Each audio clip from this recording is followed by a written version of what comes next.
Le poids de la tarte à la citrouille maison stabilise mes mains alors que je me tiens au seuil de l'élégante maison de banlieue de mes parents. À travers les panneaux de verre plombé qui flanquent la porte d'entrée, j'entrevois un kaléidoscope de mouvements, 24 par an, se mêlant sous la lueur du lustre en cristal prisé de ma mère. Pendant un instant, j'envisage de faire demi-tour, de retourner à mon appartement et de passer Thanksgiving avec un dîner surgelé et une télévision abrutissante. Mais alors, mon père m'aperçoit à travers la vitre. La voilà. Sa voix résonne alors qu'il ouvre la porte en grand. Notre pro des chiffres est arrivé. Je force un sourire et entre, l'arôme de sauge et de dinde rôtie m'enveloppant. Ma robe simple, une longueur modeste au genou d'un bleu sarcelle profond, me semble soudainement inadéquate au milieu des paillettes festives de la maison de ma mère. Oh, tu as apporté le dessert, dit maman, acceptant la tarte avec un baiser superficiel sur ma joue. Ses yeux me dépassent vers l'allée. C'est tout ce que tu as apporté ? Juste moi et la tarte, je réponds, essayant de garder ma voix légère. Fais maison. Papa me tapote l'épaule. Skyla travaille avec les chiffres. Un travail très stable. Toujours ponctuel. Le compliment arrive comme une gifle. Toujours ponctuel. Toujours fiable. Toujours ennuyeuse. J'ai entendu des variantes de ceci toute ma vie. Le téléphone de maman sonne et son visage s'illumine. C'est ta sœur. Elle est un peu en retard. 30 minutes et ce n'est pas fini, je murmure, mais personne ne remarque mon commentaire alors que l'on me pousse vers le salon, où les parents se regroupent avec des boissons et des amuse-gueules. Oncle Warren lève son verre. L'expert comptable arrive. Comment va la vie à équilibrer ses livres, Skyla ? Je suis auditrice interne, en fait, je corrige, acceptant une flûte de champagne d'un plateau qui passe. Et les affaires ? Un silence soudain s'abat sur la pièce comme un lourd rideau. Les conversations s'arrêtent en plein milieu de la phrase. Les têtes se tournent vers l'entrée. Ma sœur est arrivée. Marissa entre en glissant, avec 30 minutes de retard, et a l'air de sortir d'une couverture de magazine. Son manteau Camel Max Mara, que je reconnais du Vogue du mois dernier, tombe parfaitement sur ses épaules. Le sac à main Prada qui pend à son poignet coûte probablement plus cher que mon loyer mensuel. Désolé pour le retard, annonce-t-elle, sans avoir l'air désolée du tout. La circulation était absolument infernale. Maman se précipite en avant, rayonnant d'une fierté qu'elle ne montre jamais en me présentant. Tu es magnifique, ma chérie. Elle caresse la manche du manteau de Marissa. C'est nouveau. Marissa se pavane. Je viens de l'acheter le week-end dernier. La couleur m'a appelé. Tu travailles tellement dur, s'enthousiasme maman. Tu mérites de te faire plaisir. J'avale difficilement et vide mon verre de champagne d'un trait. L'ironie brûle plus que les bulles. Marissa n'a pas occupé d'emploi stable depuis 3 ans, rebondissant entre des missions de conseil qui ne durent jamais mais qui sont toujours assorties de titres impressionnants. Le dîner est annoncé avant que je puisse m'échapper pour une recharge. Je me retrouve assise entre cousine Lorraine et la nouvelle petite amie d'oncle Warren, dont j'ai déjà oublié le nom. En face de moi, Marissa tient court, régalant la table d'histoire sur sa dernière entreprise commerciale, impliquant les médias sociaux et les marques de luxe. Skyla. Lorraine se tourne vers moi pendant une accalmie, la voix baissée. Je voulais te demander quelque chose à propos de mes prêts étudiants. Les intérêts me tuent, et je me demandais si tu pouvais me donner des conseils sur la restructuration ? Je me penche en avant, sincèrement heureuse d'être utile. En fait, il y a un programme que je viens de lire qui pourrait t'aider. Si ton revenu est inférieur à un certain seuil. Tout le monde ne veut pas entendre parler de maths au dîner, ma chérie, interrompt maman de 3 sièges plus loin, son oui devenant soudainement sélective et pointue. Elle sourit à Lorraine. Pourquoi ne demandes-tu pas à Marissa ? Elle est douée avec l'argent. La table se tait. Je fixe mon assiette, la fourchette suspendue au-dessus de la dinde intacte. Le rire de Marissa teinte comme de la glace dans un verre en cristal. Oh, Skyla est toujours en train de faire des calculs, dit-elle, faisant tournoyer son vin, et toujours à court d'argent, il semble. Mes joues brûlent. Je gère très bien mon argent. Vraiment ? Marissa arque un sourcil parfait. Alors pourquoi demandes-tu toujours des prêts ? La température de la salle à manger chute de 10 degrés. 23 perdus oscillent entre nous comme des spectateurs à un match de tennis. Je ne t'ai jamais demandé d'argent, dis-je, ma voix stable malgré le rugissement dans mes oreilles. Pas une seule fois. Pas une seule fois, s'il te plaît. Marissa lève les yeux au ciel de manière dramatique. Tu devrais arrêter de mendier de l'argent. C'est embarrassant. Les mots me frappent comme un coup physique. Mes oreilles résonnent de l'audace de son mensonge, une inversion complète de notre réalité. Personne ne parle. Personne ne me défend. Pas même nos parents, qui savent exactement dans quelle direction l'argent circule. En parlant d'embarrassant intervient papa avec une jovialité forcée. Est-ce que quelqu'un a regardé le match des Seahawks dimanche dernier? Ce quatrième quart était quelque chose. Juste comme ça, la conversation avance à grands pas, laissant mon humiliation derrière comme un animal écrasé que personne ne veut reconnaître. Je reste immobile, transporté à l'époque où j'avais 10 ans, vidant ma tirelire pour aider à acheter un costume de danse à Marissa. Ta sœur en a plus besoin que toi, avait dit maman, me tapotant la tête. Elle a le récital qui arrive. Tu es la plus pratique, Skyla. La plus pratique. La plus responsable. Celle dont on attend qu'elle se sacrifie. Je m'excuse quand le dessert est servi, me glissant dans les toilettes. Mes mains tremblent alors que je verrouille la porte derrière moi, mais mon esprit n'a jamais été aussi clair. Je sors mon téléphone et ouvre mon application bancaire, fixant les 5 paiements récurrents vers divers comptes avec le nom de Marissa associé. 5 ans. 52 800 $. Une moyenne de $880 par mois. Assurance auto. Minimum de carte de crédit. Paiement de prêt personnel. La preuve du vampirisme financier de ma sœur brille sur mon écran en rangées soignées et organisées, exactement comme un auditeur les conserverait. Sans hésitation, je sélectionne chaque paiement et les annule tous. Un par un, des messages de confirmation apparaissent, paiement récurrent annulé. Paiement récurrent annulé. Paiement récurrent annulé. Paiement récurrent annulé. Paiement récurrent annulé. Je me jette de l'eau froide sur le visage, le tamponne avec l'une des serviettes d'invité décoratives de maman et retourne dans la salle à manger. Ma tarte à la citrouille est au centre de la table, des tranches manquent à sa croûte parfaite. Te voilà, dit maman. Nous avons commencé sans toi. Ce n'est pas grave. Je me rassis à ma place, un étrange calme envahissant. Je n'ai pas vraiment faim de dessert de toute façon. Mon téléphone vibre dans ma poche. Avis de confirmation de ma banque. Les annulations sont terminées. Plus de café, Skyla, propose papa, la cafetière à la main. Je souris et tends ma tasse. Oui, je pense que je vais en prendre une deuxième portion. Pour la première fois depuis 5 ans, je ne paierai pas la vie de ma sœur ce soir. Pour la première fois depuis toujours, je me choisis, et c'est comme la première respiration après avoir failli se noyer. Les chiffres ne mentent pas. Les gens, si. Le lendemain, la lumière du matin filtre à travers les stores de mon modeste appartement d'une chambre alors que j'ouvre mon ordinateur portable au petit bureau coincé entre la cuisine et le salon. La cafetière gargouille en arrière-plan, son rythme familier stabilisant mes mains alors que je crée une nouvelle feuille de calcul. Historique des paiements. Marissa Cole.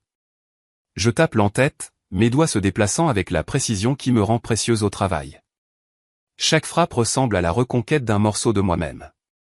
Je sors mes relevés bancaires, copiant méthodiquement chaque paiement effectué à ma sœur au cours des 5 dernières années. La feuille de calcul grandit rangée par rangée, une fouille archéologique à travers mes sacrifices financiers.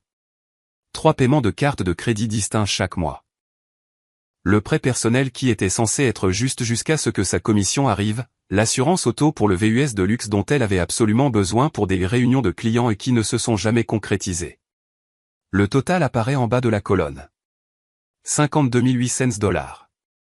Le nombre est là, m'accusant non pas de générosité mais de crédulité. Près de 900 $ chaque mois, plus que mon propre paiement de voiture, acheminé silencieusement pour maintenir la façade soigneusement construite de Marissa. J'enregistre le document dans 3 emplacements cloud distincts. La preuve est sécurisée, je m'autorise une autre gorgée de café. Mon téléphone vibre à nouveau. L'écran s'allume avec le nom de Marissa pour la 16e fois depuis l'aube. Je le mets en sourdine sans lire le message, mais les notifications continuent d'apparaître. Quelque chose ne va pas avec les paiements. Appelle-moi maintenant. As-tu changé de banque? Paiement échoué. Que as-tu fait? La société de carte de crédit a appelé. Règle ça. Paiement automatique refusé. Rappelle-moi.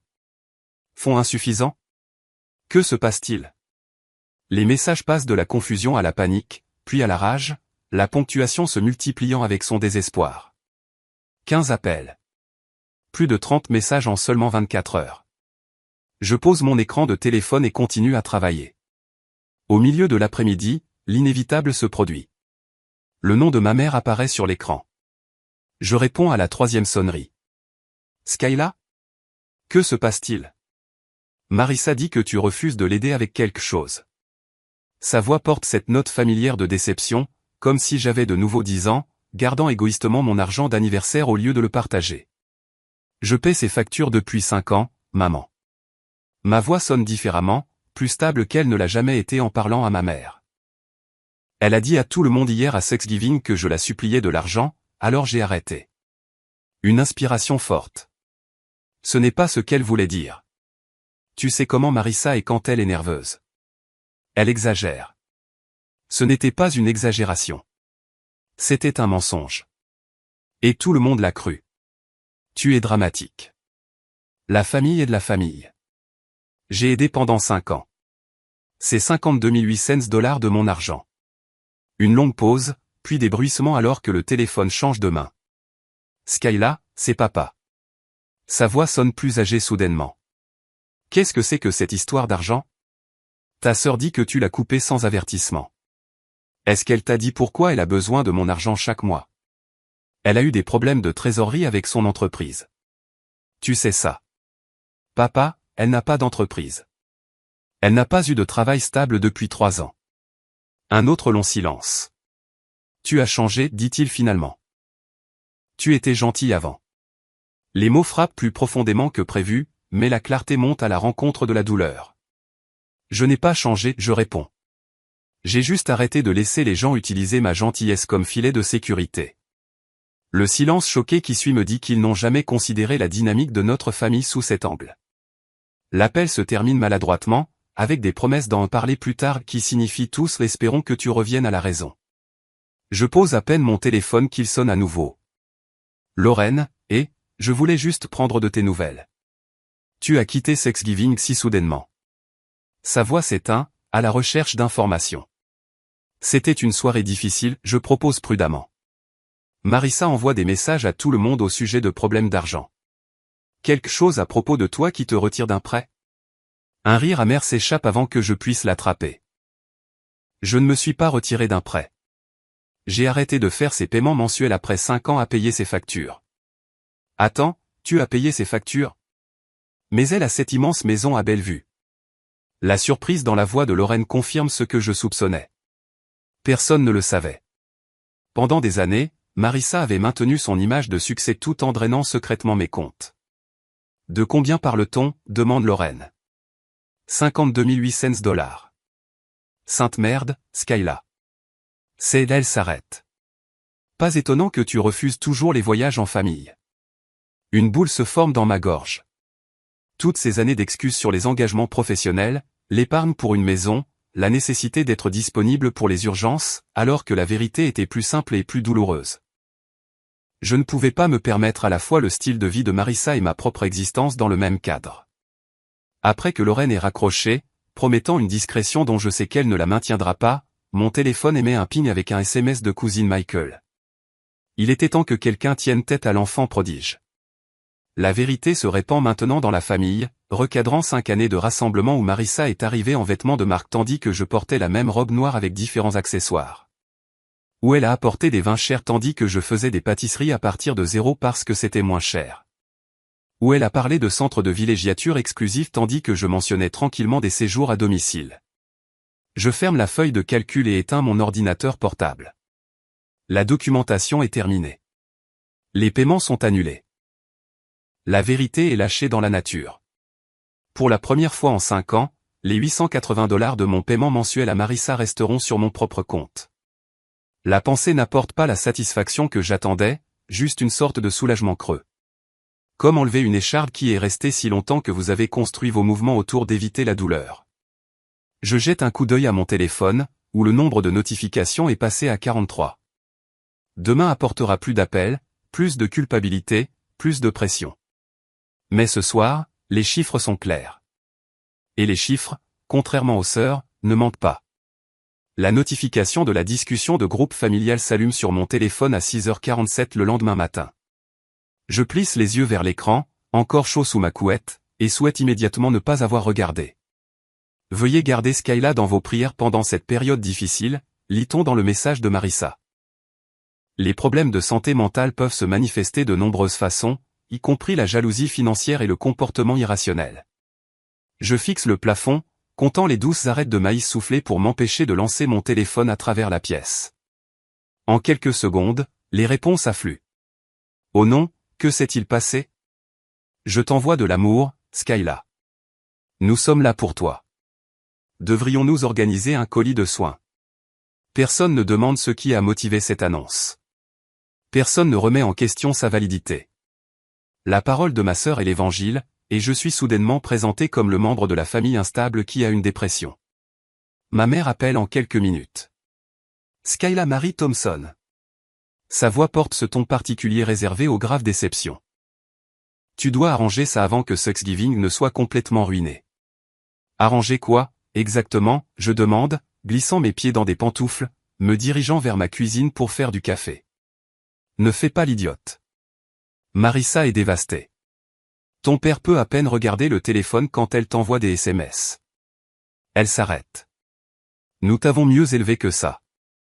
La cafetière gargouille alors que je mesure le marque avec une précision pratique. Avez-vous demandé à Marissa exactement ce que j'ai fait? Elle m'a montré les notifications bancaires. Tous ces paiements soudainement annulés. La voix de mère baisse à un murmure accusateur. Elle a des factures, Skyla. Des responsabilités. Moi aussi. Les mots émergent plus fort que je ne l'avais prévu. Ce n'est pas toi, continue-t-elle. La fille que j'ai élevée n'abandonnerait jamais sa sœur. Je regarde le café couler régulièrement dans la cafetière, noir et clarifiant. La fille que vous avez élevée a payé les factures de Marissa pendant 5 ans pendant qu'elle disait à tout le monde que je la suppliais de l'argent.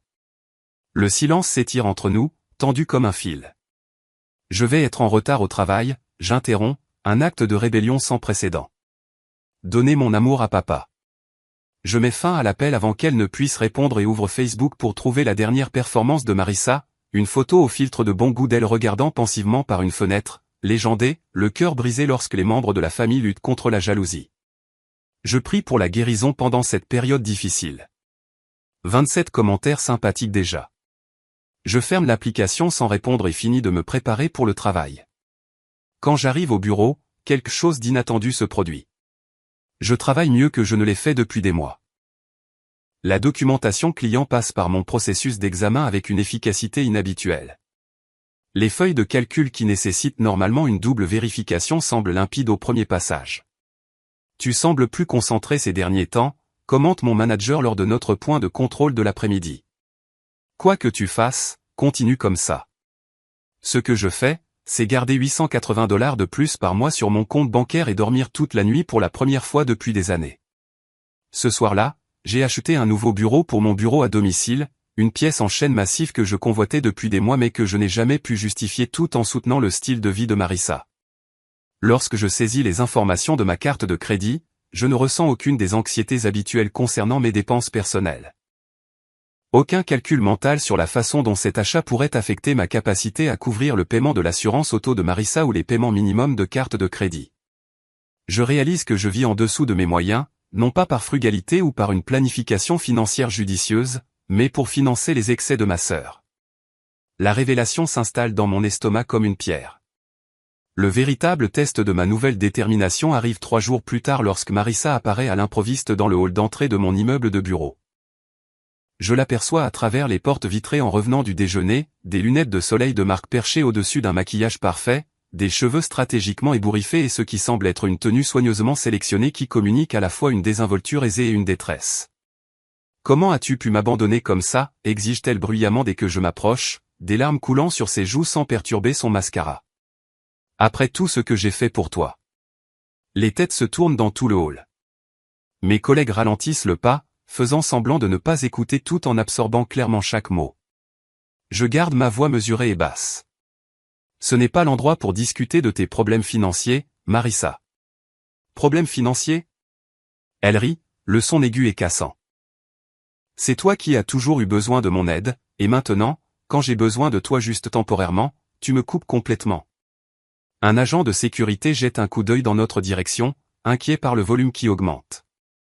Appelle-moi quand tu seras prête à parler des plans de remboursement, dis-je doucement. Remboursement. Le mot plane entre nous comme une grenade dont la goupille a été retirée. Ses larmes disparaissent instantanément.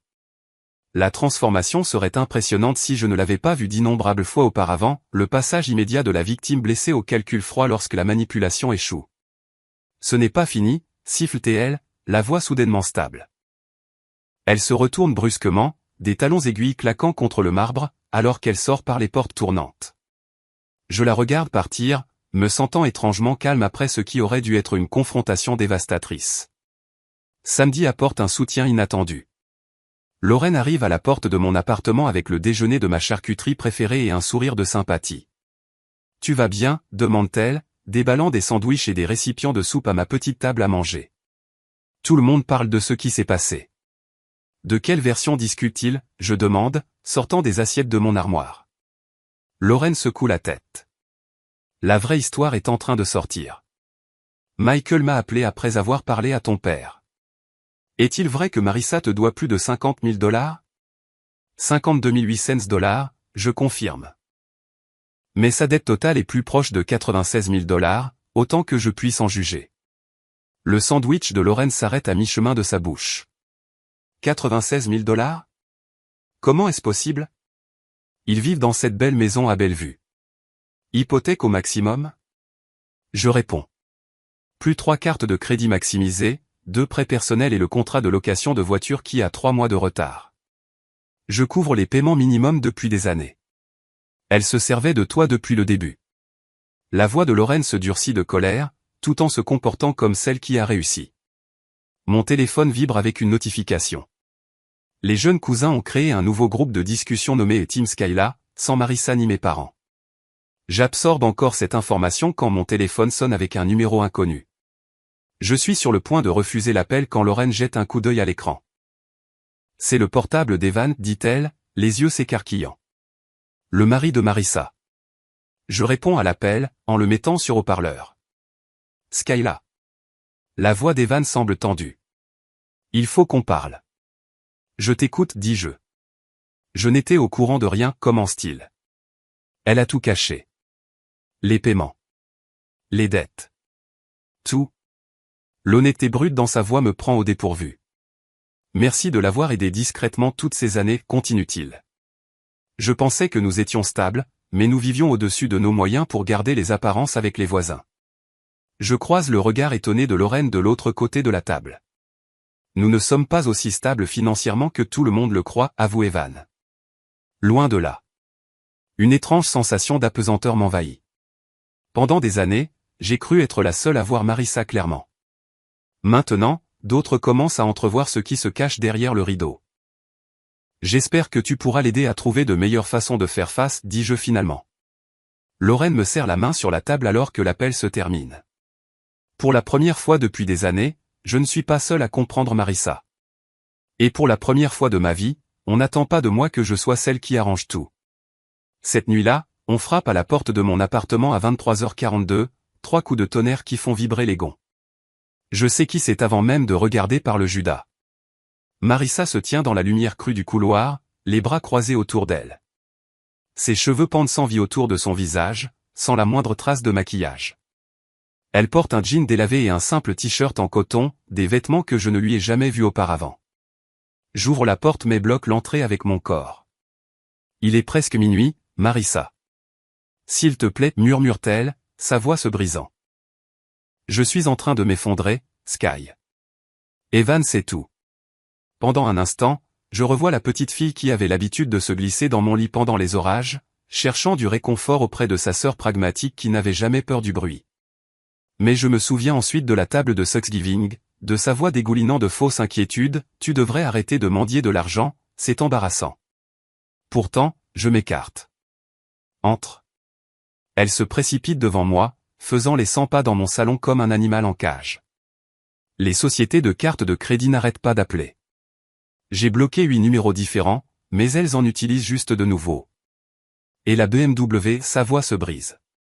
Ils la reprennent la semaine prochaine. Je lui offre de l'eau dans un simple verre à eau. Elle le regarde brièvement, espérant clairement du vin. Maman et papa ont le cœur brisé, continue-t-elle, acceptant l'eau mais ne la buvant pas. Tu es en train de détruire la famille avec ça, cette vendetta. Je m'assois sur mon canapé, observant ses effets de manche avec une clarté nouvelle. Si je perds tout, c'est à cause de toi, dit-elle, sa voix se durcissant. C'est ce que tu veux? Me voir échouer? J'attends que son monologue s'essouffle, que les pauses dramatiques destinées à susciter mes réassurances deviennent inconfortables. Quand elle finit par se taire, je parle. Je t'ai aidé pendant 5 ans, Marissa. Elle renifle, hochant la tête avec empressement. Et je suis tellement reconnaissante.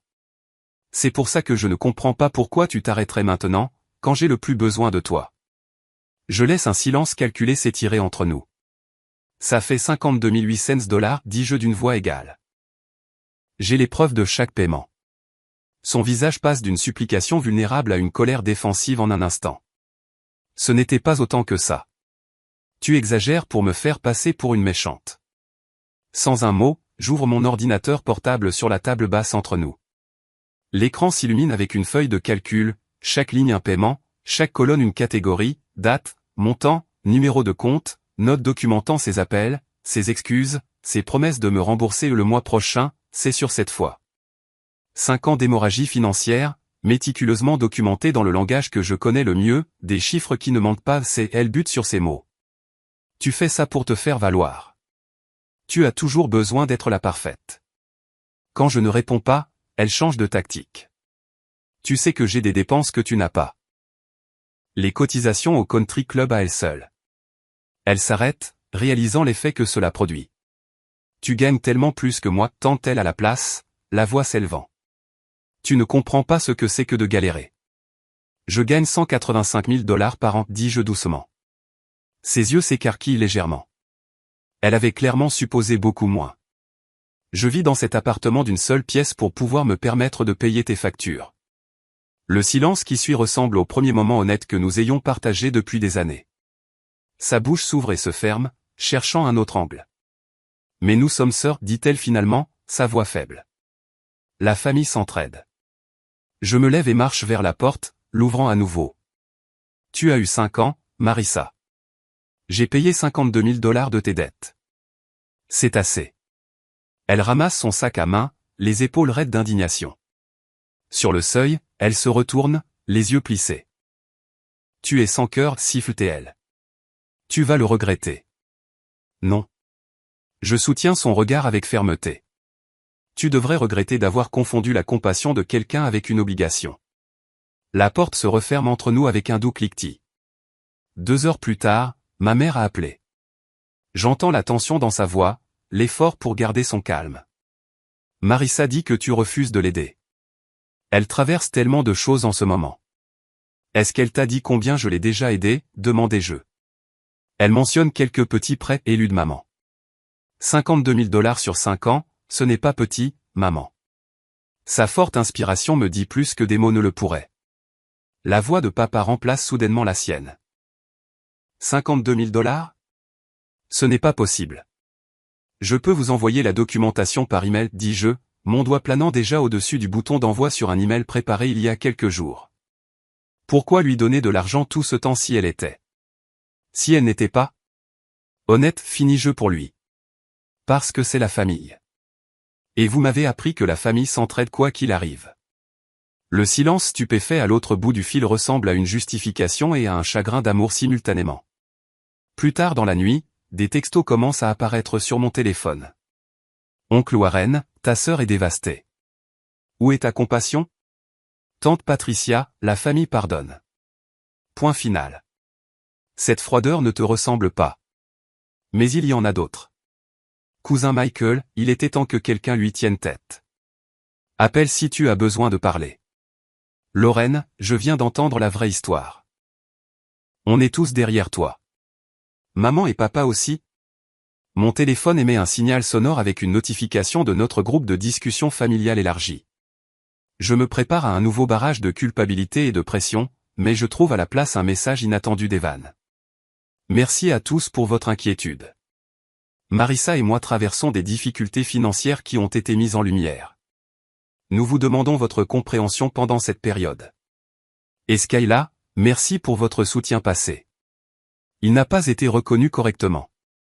La hiérarchie familiale traditionnelle avec Marissa en son centre rayonnant et moi orbitant comme la lune fiable et pragmatique a commencé à se fracturer. Le dîner de Thanksgiving est devenu la ligne de démarcation dans l'histoire de notre famille, avant la vérité et après. Mon père rappelle, sa voix assourdie. Je suis en train de regarder ces relevés que tu as envoyés. Toutes ces années tu as été. Il s'interrompt, incapable de terminer la pensée que son enfant chéri a menti tandis que son enfant pragmatique s'est sacrifié. Nous devrions parler, dit-il finalement. Nous tous. Peut-être le dîner de dimanche. Pas encore, répondis-je, me surprenant moi-même avec cette limite. J'ai besoin de temps. Bien sûr, dit-il rapidement, trop rapidement. Tout ce dont tu as besoin. Les mots sonnent étranges venant de lui, de n'importe qui dans ma famille, en fait. Tout ce dont j'ai besoin n'a jamais été la priorité avant. Je me recroqueville sur mon canapé, enveloppé dans la courte pointe que ma grand-mère a faite, celle que Marissa a toujours dit être trop démodée pour elle. Mon appartement semble différent ce soir, pas plus grand ou plus luxueux, mais en quelque sorte plus à moi. Pour la première fois depuis 5 ans, le poids du secret et de l'obligation s'est levé. L'argent qui a financé la vie soigneusement orchestrée de Marissa va maintenant financer ma vie authentique. Sur ma table basse, la feuille de calcul brille toujours sur l'écran de mon ordinateur portable. 5 ans de paiement, chacun une brique dans le mur entre qui j'étais et qui je deviens. Je ferme l'ordinateur portable, et la pièce tombe dans l'obscurité, à l'exception de la douce lumière de la ville qui filtre à travers mes stores.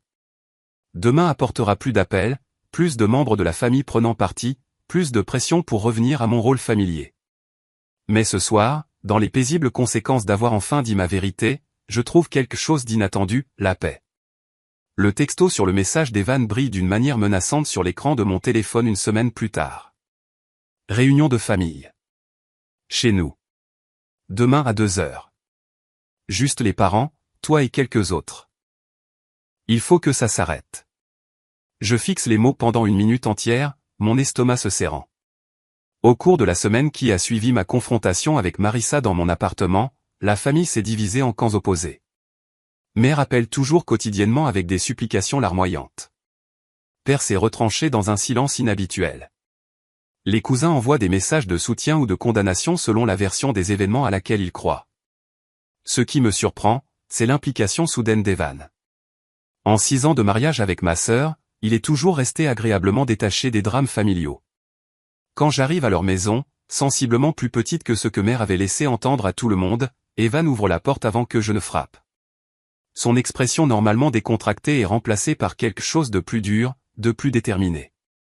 Merci d'être venu, dit-il, la voix basse. Ça ne va pas être facile. Le salon ressemble à une salle d'audience en attente d'un procès.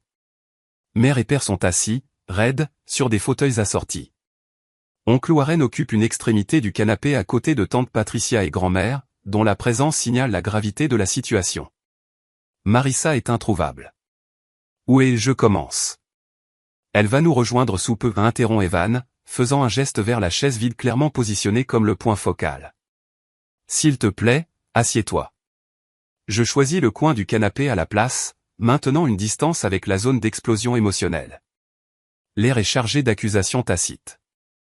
Mère tente un faible sourire. Ce n'est pas nécessaire. Les désaccords familiaux devraient rester privés. Pas celui-ci, dit Evan, sa voix ferme alors qu'il place un épais dossier manie sur la table basse. Plus maintenant. Le bruit d'une porte qui se ferme résonne depuis le couloir. Marissa entre, son visage dépouillé de maquillage, portant un jean simple et un pull beige que je n'ai jamais vu auparavant. Pas de marque de créateur, pas de bijoux tape à accent grave l'œil. Ses yeux sont rougis mais secs. Assieds-toi, Marissa, dit Evan sans la regarder. Elle se perche sur le bord de la chaise vide, les mains jointes étroitement dans ses genoux. Evan se tient devant nous, les épaules carrées. Je vous ai demandé de venir ici parce qu'il est temps que tout le monde comprenne exactement ce qui s'est passé. Il ouvre le dossier. Au cours des dernières années, Marissa a accumulé des dettes personnelles totalisant 96 500 $. Mère halète. La tête de père se relève brusquement. Cela comprend les 52 800 $ que Skyla a payés en secret pendant 5 ans, continue Evan. L'argent que Marissa m'a dit provenir d'un fonds en fiducie de grand-mère. La forte inspiration de grand-mère traverse la pièce. Je n'ai jamais mis en place une chose pareille. Je le sais maintenant. Evan étale des relevés de cartes de crédit sur la table. Ceux-ci montrent des achats réguliers chez Nordstrom, Saks, Neiman Marcus, des vêtements de créateurs, des bijoux, des sacs à main. Des choses pour maintenir l'apparence du succès alors que nous étions en train de nous noyer en silence. Père se penche en avant, étudiant les papiers avec une incrédulité croissante. Ça ne ressemble pas à la fille que nous avons élevée. J'avais besoin de ces choses, murmure Marissa. Tout le monde s'attendait à ce que je réussisse. Mère tend la main vers elle. Chérie, tout cela est-il vrai? La question plane dans l'air, la première fois en 30 ans que j'entends mère remettre en question la version des événements de Marissa. Le calme prudent de Marissa s'effrite. Des larmes coulent sur ses joues. Je voulais juste que tout le monde soit fier de moi. En mentant? En volant ta sœur? La voix de tante Patricia coupe comme une lame. J'allais la rembourser, proteste Marissa faiblement. Quand? Demande Evan. Avec quel argent? Tu n'as pas eu d'emploi stable depuis 3 ans. Le silence qui suit ressemble à un poids physique. Je regarde ma famille absorber la réalité qu'elle a niée pendant des années. Evan se redresse. Les choses vont changer à partir d'aujourd'hui. Nous vendons le Range Rover. Les vacances aux Maldives sont annulées. Marissa commence à travailler 40 heures par semaine à la boutique de Belinda lundi prochain, et nous commençons une thérapie financière jeudi. Le visage de mère pâlit. Mais c'est si extrême.